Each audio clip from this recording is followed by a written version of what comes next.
My name is Amy Glass. I'm one of the reference librarians here at ICC, and I'm also the coordinator of the One Book, One College program here at ICC. We are here today to discuss the psychology of joy with Jeri Dietrich Clark. A couple things before we begin. If you're getting extra credit, please sign in, put your instructor's name, we pass that on to your instructor. There is also registrations for winning a copy of our One Book, One College book this year, which is the Book of Joy by Bishop Desmond Tutu and the Dalai Lama. She's holding it up right there. So we also do have a sheet after this so you can fill out for feedback on this, and we'll hand those out later on. So to introduce briefly our presenter today, Jeri Dietrich Clark has her bachelor's degree in psychology from the U of I, yay, and her master's degree in educational psychology from the University of Kentucky, which is cool. And she's been teaching at ICC since January of 2010. So I will turn the floor over now to Jeri Dietrich Clark. Thank you. Thank you, Amy. Hi.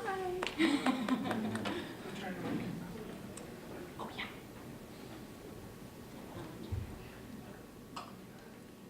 So thanks for coming, guys.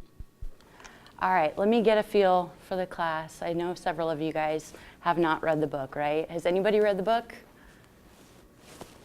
Yay. It's okay. You don't need to have read the book for this. I'm going to kind of walk you through what a little summary of the book, and then talk about how that relates to the field of psychology and what's happening there. Another question for you guys. I know some of you are in psychology now. Has everybody taken a psychology class before? Yes? Yes? Okay. Sounds good. So some of these concepts will be familiar. All right, so the psychology of joy. We're going to start out with asking ourselves, what is joy?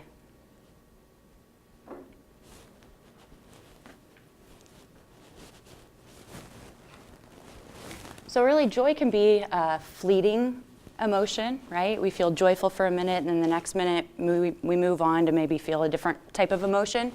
But in this book, the Book of Joy, His Holiness, the Dalai Lama, describes joy as, he says, when we speak of experiencing happiness, we need to know that there are actually two different kinds. The first is the enjoyment of pleasure through our senses. So, for instance, joy of eating, sex, those kinds of things, right? But we can also experience happiness at the deeper level through our mind, such as through love, compassion, and generosity. While the joy of the senses is brief, the joy at this deeper level is much longer lasting. It is true joy. And then if you're not familiar with the book, I guess I should start with an intro of that. So we have three authors here. We have His Holiness the Dalai Lama, we have Archbishop Desmond Tutu, and then Douglas Abrams. So what happened was they met for a week-long discussion on joy. And Douglas Abrams then went on to kind of document the week-long interviews and come to some sort of consensus about how we can improve our joy. So Archbishop Tutu says that joy is much bigger than happiness. While happiness is often seen as being dependent on external circumstances, joy is not. So there again, outside information can make us joyful, right? Like seeing my kids or seeing you guys in class makes me joyful, right? However, that might be sort of fleeting. So what we're going to look at here is how to experience this deeper level, this lasting joy. Hi. So how can we become more joyful? This is the idea that we're after. Everybody wants to be more joyful, I would assume. Yes? Okay, so the book proposes that there are 8 pillars of joy. Number 1 being perspective, 2 humility, 3 humor, 4 acceptance, 5 forgiveness, 6 gratitude, 7 compassion, and 8 generosity. So this is not what you would probably typically think of as creating a long-lasting joy, right? But Archbishop Tutu says that joy is a byproduct. If you set out and say, I want to be happy, clenching your teeth with determination, this is the quickest way to miss the bus. So really the theme of the book is that focusing on ourselves is really not the way to get to this lasting joy. It's really focusing on other people and looking to other people. So if you notice these 8 different pillars are really not focused on the self, but focused on others. So just to kind of give you an idea of what we're talking about with perspective. For instance, perspective, they say that the authors of this book say that perspective is when we take our situation and we broaden it. We think wider, right? So we might be having some sort of painful experience. I have to give the example of like my daughter who's 6, right? If her favorite shirt is dirty and she wants to wear it, it is meltdown city. Right? That is the most important thing to her at that moment. It's a crisis, okay? However, the thing with kids is that they don't have a really large perspective of what's happening, right? I can easily look at this and say, this is a minor problem comparatively, right? But kids have a hard time doing that because they don't have the experience that we do. So we can do this even as adults. We can broaden our experience. And if I'm having a bad day, I can also think larger. Okay, so yes, I got stuck in traffic, I'm having a hard day, but what else is happening around me? Is this important in the grand scheme of things? So broadening our perspective, another way to look at this is temporally in time. So for instance, when I'm nervous about doing a presentation or going to the dentist or going to the doctor or whatever, a lot of times it helps me to think beyond that experience, right? This presentation is going to be over in 30 minutes, and then I'm going to go home and veg, right? Or this dentist appointment, it's not going to last forever. It's going to be 20 minutes, and then I'm going to be out of there, and I can go do what I want. So looking at things from a wider, broader perspective can help us to keep things in perspective and increase our joy. All of these different ideas help us to increase our joy according to the authors. So humility, having a sense of humor about ourselves. Being able to recognize our flaws and our faults and have humor about it. Acceptance, there are going to be some things that we can change and some things that we cannot change. So as I'll talk about in a minute here, being able to differentiate between what we can change and what we can't can help sort of ease some of the stress and make us more joyful as well, or cause joyfulness. Forgiveness, being forgiving of others. Showing gratitude to other people, compassion, and generosity. So I think those are pretty self-explanatory, right? It always feels good to give presents and give words of motivation or encouragement, right? So I think we kind of experience that. All right. Hi. So what I want to talk about then is what does psychology say about these ideas, right? Psychology is the scientific study of behavior and mental processes, right? So if we look at these concepts, these pillars scientifically, what does the research say? Does it support these ideas or not? So does psychological research support the cognitive strategies to increase joy proposed in the Book of Joy?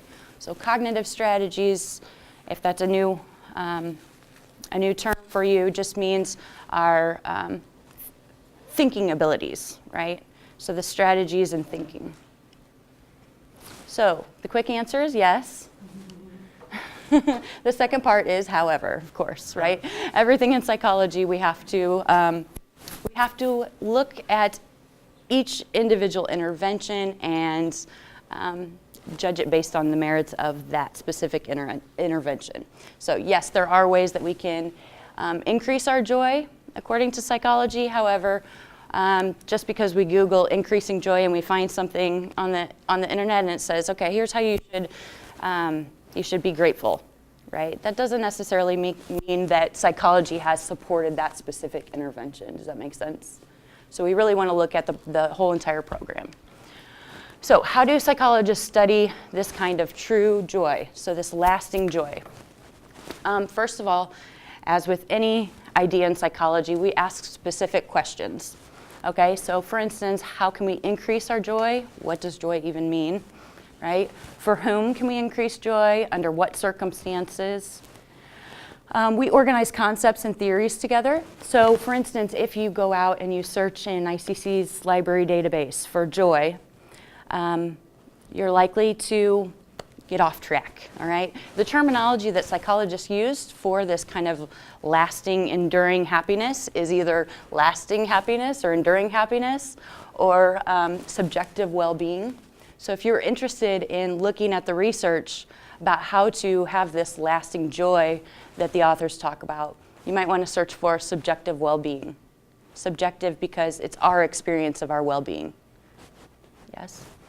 Okay. We also define measurable variables, so this is very important. How do we know if we are becoming more joyful? So we want to put things in measurable terms, and some of the measurable terms that I've come across are life satisfaction. We can measure that. How satisfied are people today? How satisfied are people a month from now, 3 months from now, a year from now, et cetera? And we can also look at positive and negative affect, which is just positive and negative emotions, but we can look at those enduring emotions. Okay, we collect information, descriptive and experimental research methods. So descriptive methods would be like we've talked about in psychology class, right? Like case studies, survey data, things like that. So this book really is somewhat of a case study, right? We're looking at two spiritual leaders who are well known for overcoming adversity and maintaining a joyful being throughout throughout their life. So we can learn a lot from the ideas and the case study here. And then experimental research, we can also split up participants into groups. We can run interventions in one group, in an experimental group or a treatment group, and compare those results to control groups. So that brings us to designing, implementing, and measuring the effectiveness of interventions. So again, if you're interested in these and you want to research these, you might look for positive psychology interventions or PPIs. The positive psychology movement, as it is sometimes called, is looking at what works for people. So a lot of times my students come into psychology classes and I ask them what they know about psychology, right? And we tend to be interested in the serial killers and the, the things the crazy things that we all do. Not all of us, but the crazy things that some of us do, and et cetera. So positive psychology interventions really look at basically healthy people who do not have, who have not been diagnosed with psychological disorder, and how to then increase their life satisfaction. All right, so those are positive psychology interventions. Some other techniques that are relevant to this would be cognitive behavior therapy and rational emotive behavior therapy. So if we think about the strategies that were mentioned in the book for increasing our joyfulness, if you notice that they're all cognitive strategies, right? They're all ways of thinking and how we can adjust our ways of thinking. All right, so there are studies in psychology that look at the effects of changing our mind frame. For instance, cognitive behavioral therapy. We can look at ourselves and we can notice errors in our judgment. So for instance, do we jump to conclusions on certain things? That can kind of get us in trouble. Do we overgeneralize? Do we say, you always do this and you always do that, right?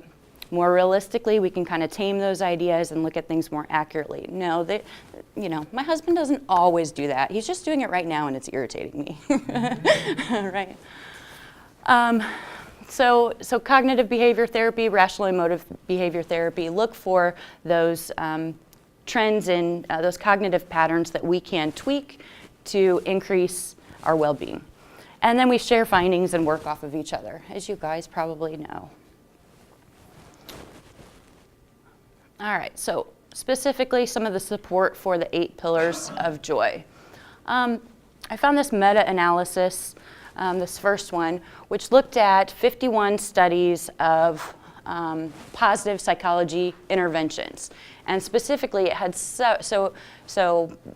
each of the 51 interventions were then assessed, and they had to fit certain criteria, such as they had to have a control group and an experimental group, et cetera. And so here are some of the things that they were looking at, which align with the pillars: acceptance, forgiveness, gratitude, and compassion.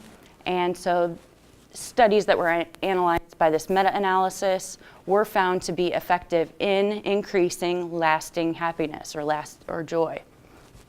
Another study, I could not find too much information about how perspective, humility, humor, and generosity necessarily increase our joy. Doesn't mean that they don't, but it just means that I couldn't find any psychological studies that really focused on those. However, I do think it's worth mentioning that that we have defense mechanisms, okay? If you guys have heard of Freud's defense mechanisms. So defense mechanisms are ways of dealing with stress, coping with stress in life, right? And we develop these coping mechanisms, and they can change as we get older. Eventually, what we want to do is get to some mature coping mechanisms. And these were mentioned in this article. These are the four of the pillars, the other four pillars, and they were mentioned as contributing to the development of healthy defense mechanisms, healthy coping strategies for dealing with stress in life.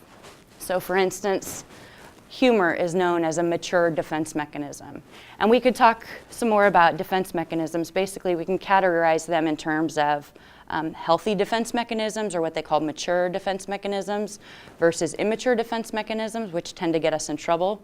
So humor is a mature defense mechanism, whereas it doesn't cause us any harm, doesn't cause other people around us any harm. In fact, it can actually be beneficial to us, right? On the other hand, for instance, being in denial would be considered more of an immature defense mechanism, and that can influence the quality of our life and the quality of life of those around us. Yes? What's another one? Another immature defense mechanism would be projection. So if we don't take responsibility for our behaviors and we put them on somebody else, that's projection, and that's considered an immature defense mechanism as well. And you can imagine that creates a lot of chaos for people. Now, defense mechanisms are considered to be unconscious. So this is not something that we're necessarily aware of, but we can learn to be aware of these, and we can learn these coping strategies. And we do know that mature defense mechanisms, as stated by Metzger in this article, mature defense mechanisms are associated with well-being. So that would be the goal. And that's where when you hear about resilience and helping kids to develop effective coping skills at an early age, that's really what we're after, right? All right, so perspective. I just want to use one of the pillars to make a point here about, again, this book. As I said, these were cognitive strategies that are mentioned for increasing joy. However, there are other ways of increasing joy as well. So we're only really looking at cognitive factors, and I specifically was only looking at the cognitive factors, the cognitive patterns mentioned in this book. However, as you can imagine, there are lots of things that could influence our ability to have that joy or that enduring happiness, right? These are just some examples. Genetics, biological factors, our experiences, our environmental factors, social and cultural factors, diet, exercise, health, wealth, personality, behavior, and thoughts. All right, so those are all fair game for psychology to study how those influence our lasting joy, although they're beyond the scope of this presentation today. However, I just wanted to kind of widen our perspective and recognize that those are ideas out there as well. Okay? And the reason that I bring that up is because you might be thinking that, yeah, joy sounds nice, but, I just lost my job. How am I supposed to be joyful in this scenario, right? We cannot deny the fact that we have to deal with external stressors, whether it be, losing a job or losing a loved one, etc. So another pillar that I just wanted to highlight today is acceptance. So, and I pulled these straight from the book because I thought they were very useful to mention. 2 ways of accepting life and still trying to find joy within it. So the first prayer is, if something can be done about it, what need is there for dejection? And if nothing can be done about it, what use is there for being dejected?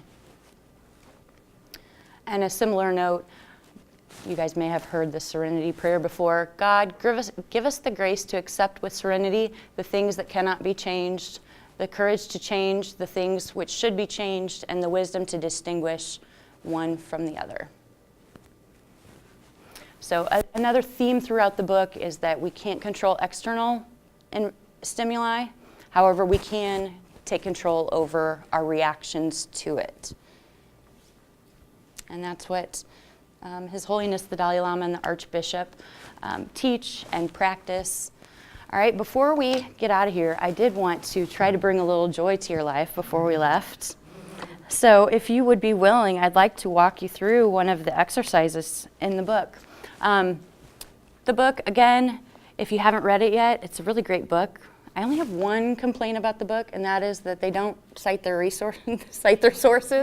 That would have made my life a lot easier in preparing for this. They mention names, but they don't offer specific studies.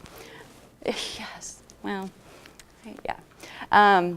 However, as you can see, I have lots of Post-its, so there's lots of good ideas in here all over the place.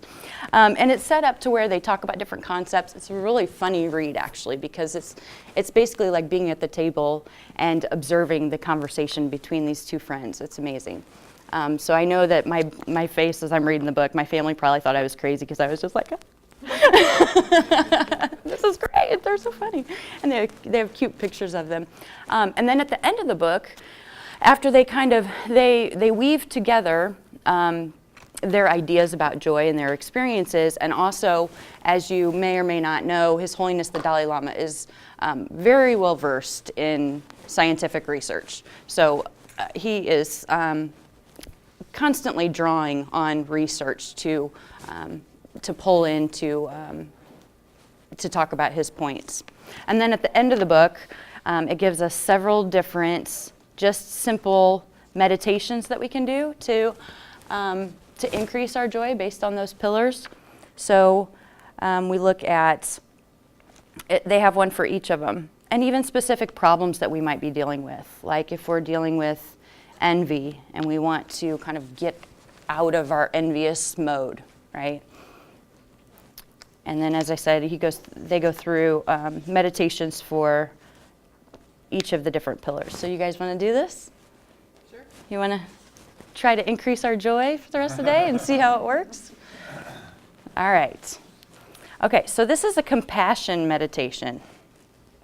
Okay, so I'm going to ask you guys to sit comfortably, close your eyes.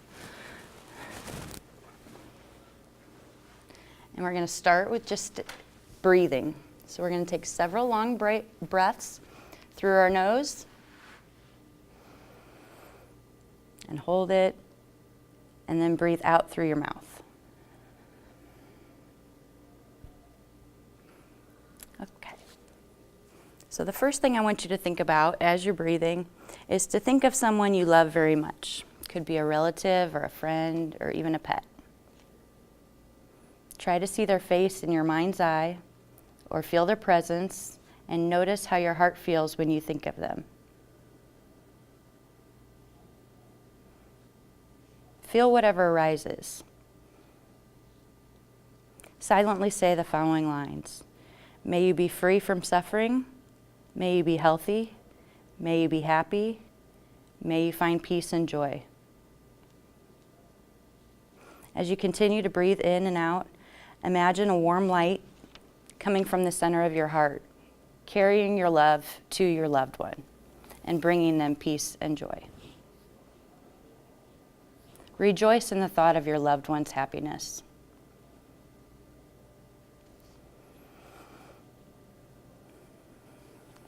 Now remember when this person was having a difficult time. Notice what it feels like to experience their pain.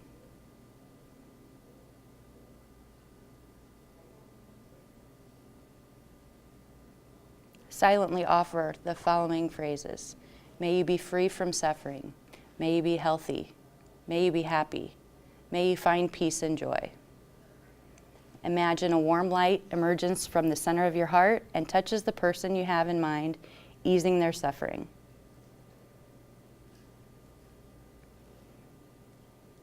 Think of a time when you experienced great difficulty and suffering, when you were a child or perhaps even now. Place your hand on your heart and notice feelings of warmth, tenderness, and caring toward yourself. Reflect on the fact that just like all people, you want to be happy and free of suffering. Silently offer the following phrase. May I be free from suffering. May I be healthy. May I be happy. May I find peace and joy.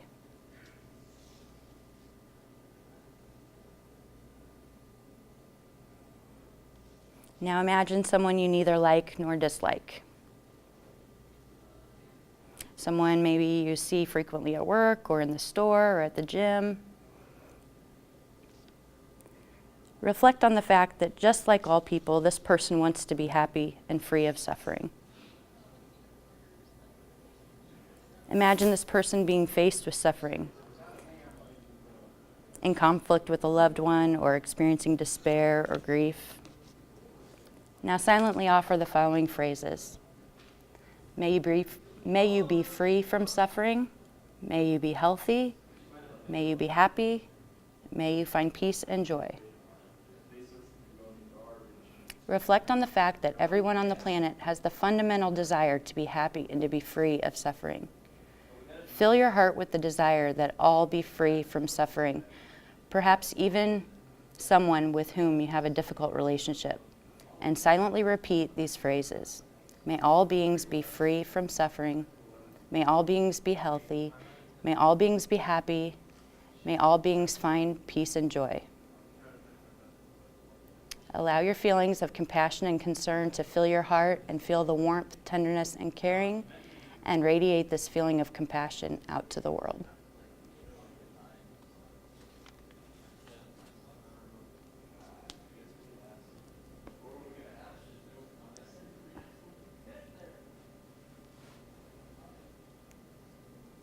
So how do you feel?